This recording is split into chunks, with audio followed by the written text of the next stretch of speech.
finally, the email that we've been waiting 6.5 months for. We've just had an email from the post office to say that the fridge finally cleared customs, it's been dispatched and it will be delivered within the next few days. Yes! Oh, we are so happy, so relieved. I had almost got to the point where I'd actually given up on it.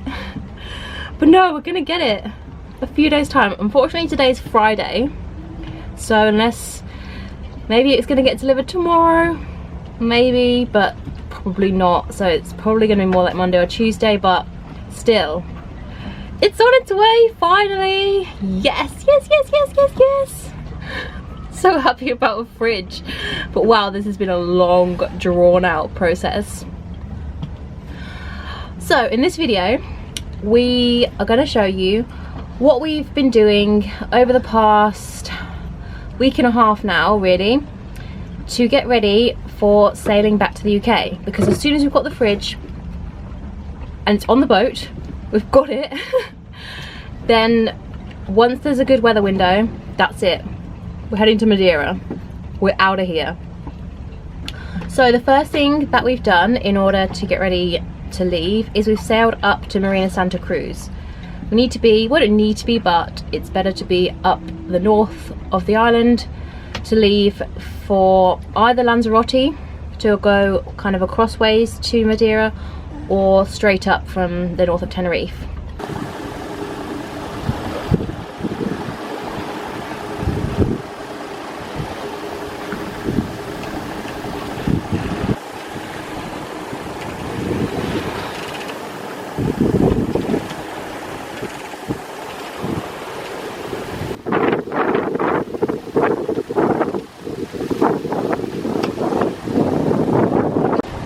Today we are on our way to Santa Cruz, heading 30 miles up the coast, all downwind.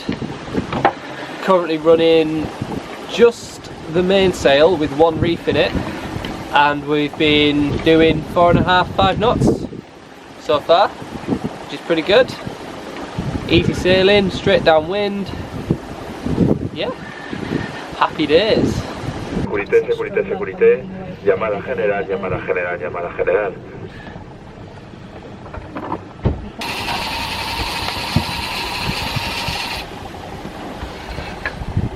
I don't know if it's come off.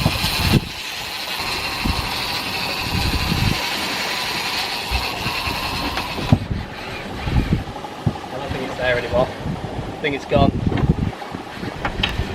The whole nose gone. It snapped the line.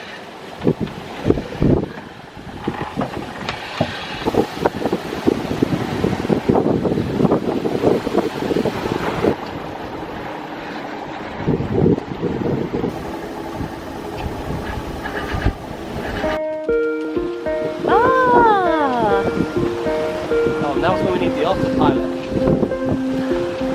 Go get it then.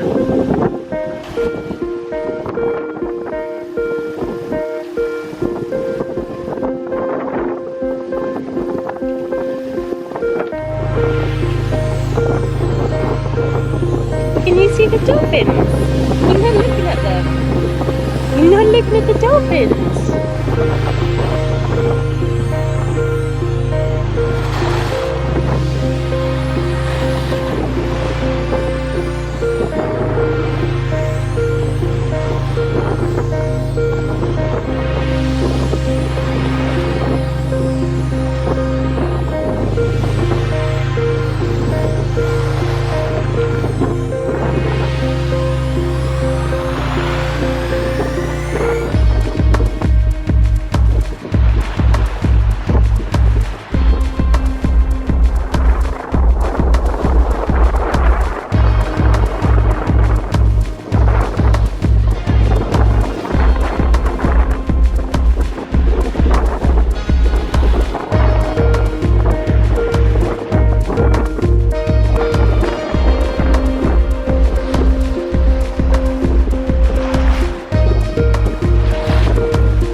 The next thing that we did once we were here is we installed the safety netting all around the boat. Not essential for the passage to Madiera because Evangeline's not going to be on deck, but essential for once we have anchored so that she can have free range of the deck. So today we are putting the, what, she doesn't chuck that overboard. We're putting the lifeline netting around the boat to stop Evangeline falling in, but also to stop us losing things overboard, which we may inadvertently drop overboard or she may throw overboard. What do I need to do? Oh, tie it like that. Pull it through and then tie it. Okay then. Yeah, pull it through just like that. Alright then, I'll do that. So after a bit of trial and error, we've worked out that this is the best way to do it. Initially we were just getting in massive knots trying to feed it all through like individually, but this is the best way to pull it through like that. Still, it's going to take a long time. Oh, it's going to be worth it though.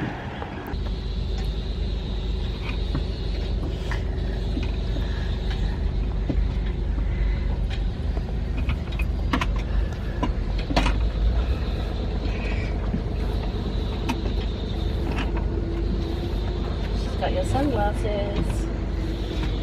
You got dirty sunglasses.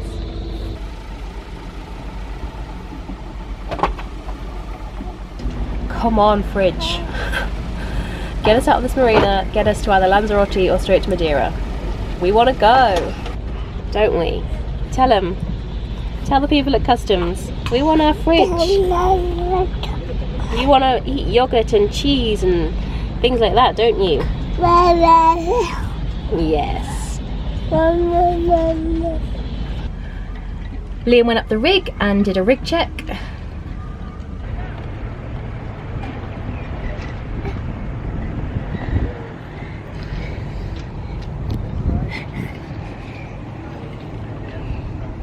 Where's Dada? He's up there. Look up. Up there. Up there. Look. He's up there. Do you see him? Where's Dada? Where's Dada? Where's Dada? You're not looking for Dada.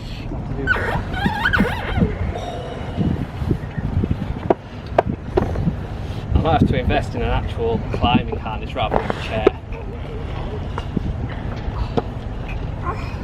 The chair's fine if you get winched up and there's no steps, you just sit in it.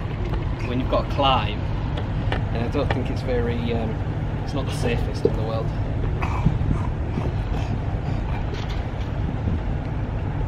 Oh, so it stopped recording. So I've just climbed the mast to do a rig inspection, and everything up there seems okay, but we've been having problems with our head cam. I put a head cam on and I climbed the mast and I did a full rig inspection. I talked through it all and what I was doing and what I was checking and what things can go wrong. I was quite pleased with it. I thought, yeah, it sounds quite good, sounds like I know what I'm on about. Got back down the mast, took the head cam off, not recording.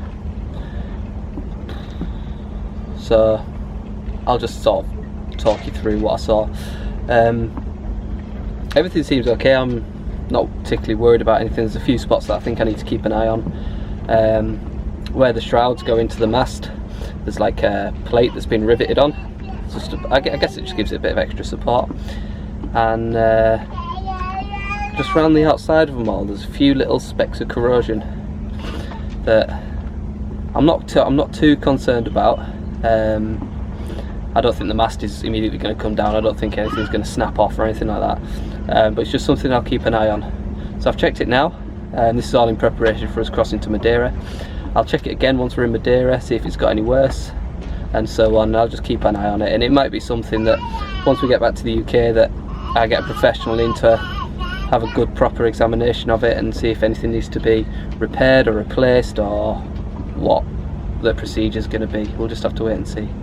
But what I can do now we're down here and I've got the proper camera is I can show you roughly what I was looking at and what tests I was doing, but we'll do it from the bottom of the mast. I'm not saying it's right, but this is just what I do, it's just what I check. So let's go have a look. Okay, so one of the things I was doing up the mast was just have a good visual look at it, at whatever it is you're looking at. Make sure everything looks okay. Nothing looks obviously broken. Oops. Good. Look around. Part of taking this video is I can look back on it as well, not just to show you guys. And then where the shroud comes into the, I don't know what you'd call these, this bit, make sure none of the wires appear broken, which they don't. And then this is annoying me because it's in the way. To try and hold it up, use my foot, multitasking. Is just go with my trusty screwdriver. I'm just going to go around and just pull at all the strands like that. If one's broken, so they tend to break about here, when you pull it with the screwdriver, it'll bounce out and you know it's broken, and then you worry about how to fix it and how much it's going to cost. He also serviced the engine. Alright, the main job for today is service the engine. So far I've emptied the oil, which I've siphoned into some bottles. I've just changed the separation filter, which is this one here. So that separates the diesel and if there's any water in the system. So it separates it off, and you can siphon it off the bottom, like get rid of the water out the bottom of the filter, which I did. There was a little bit in there, not too much. And next I'm gonna do the primary fuel filter, which is this one here, this little one. Good thing about this engine is there's plenty of access. So you've got the main hatch, let's say, that's there. You get to all the top of the main engine. And then there's this handy little hatch here. I should have taken the carpet out really, it's in the way. So you can get at the filters quite easily. And also there's a bit of storage, we'll keep some spare lines and things down here. Right, next one. Now I'm tackling the oil filter, which is that thing there. On these engines they're reusable, so you take it off and you wash it, clean it out and replace it, save a bit of money. Okay, so this is it. Came off easy enough. And got some diesel outside, which is what's recommended to clean it. Okay, that's the oil filter back on. Now let's refill the oil. I'm not going to do this while holding the camera, I can feel I'll make a mess. Stand by. It's not easy when your garage is also your kitchen. Look at that bread dough. Does that look yummy? That's our bread dough for pizza for tea. Homemade pizza! Yeah! We've done some provisioning. So we've just done our first lot of provisioning, ready for when we leave the marina, hopefully tomorrow, whether it's to Lanzarote or just further up the coast. So I just thought I'd go through quickly a few of the things that we've bought. So one of the things specifically for sailing multiple days in a row, which we will do to Madiera, we've got hot dogs and some hot dog buns, because they're such a super quick, easy, not the healthiest, but just chuck it in a pan kind of meal. Same as the noodles, just in case we're really not feeling like cooking. We've got cereal bars for snacking on. We've also got some popcorn, that's a healthy snack, especially maybe for night watches. A less healthy snack, salted peanuts. We've also got some alcohol to celebrate when the fridge finally comes. And some tinned fruit, makes a good dessert or a snack. We've also bought these 2 8-litre bottles of water. These are for an emergency, so we're going to put them down in our locker out the way, and if for something happens to our water tanks or we needed to abandon ship into the life raft, we've got these 2 bottles of water that we could use for drinking to keep us alive. I've also been reading a couple of books to prepare. I've been reading The Care and Feeding of Sailing Crew by Lynn Pardey, just so that I'm well prepared to look after my crew while we're offshore sailing. And I've also been reading South from Alaska, Sailing to Australia with a Baby for Crew, so that I can prepare myself for sailing with a baby. They're both really good books, would definitely recommend them.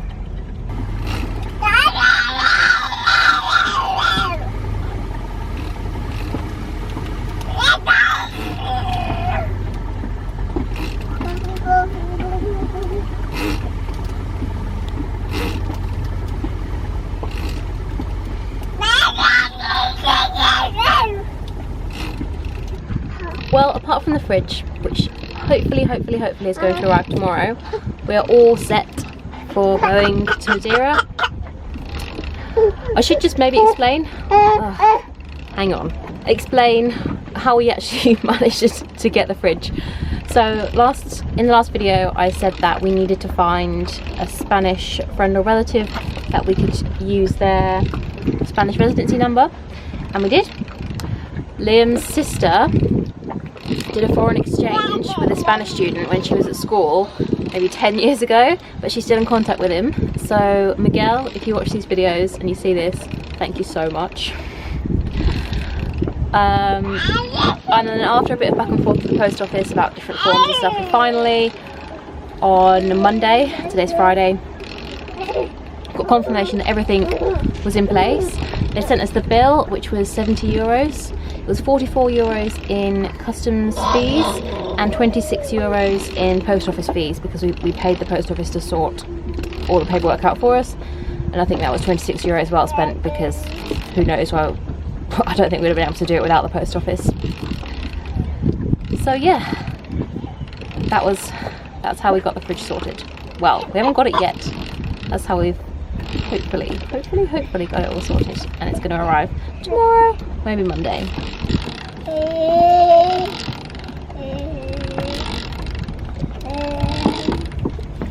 Liam's changing out the line on his fishing reel. That's what that noise is, because last time he got a fish on the line, it snapped the line. So he's been out today and bought some thicker line. So I'm going to use the line that he's got now. He's putting it onto a handrail for me, and that's going to be my handrail for fishing, maybe off a dinghy, or I don't know, from shore. Okay. Yeah, that's the plan. Use this thinner line as a handrail and put this thicker line onto the rod. We'll see what tomorrow brings.